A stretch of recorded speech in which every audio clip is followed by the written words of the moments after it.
Everybody thinks that the banking crisis is over.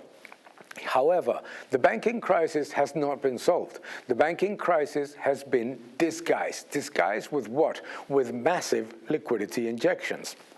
Massive liquidity injections that have transformed the incredibly risky bond portfolio of many of the regional banks in the United States with cash.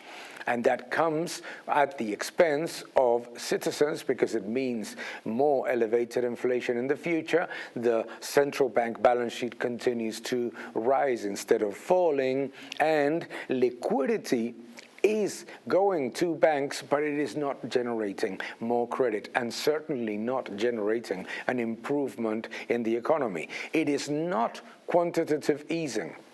This liquidity injection is literally just transforming part of the balance sheet of banks from being excessively exposed to sovereign bonds to giving it a little bit of cash in an environment of high risk. But it does not mean that it is quantitative easing, and we should be very prudent at thinking that these massive liquidity injections are going to drive higher growth, better credit environments, looser financial conditions, and multiple expansion in markets.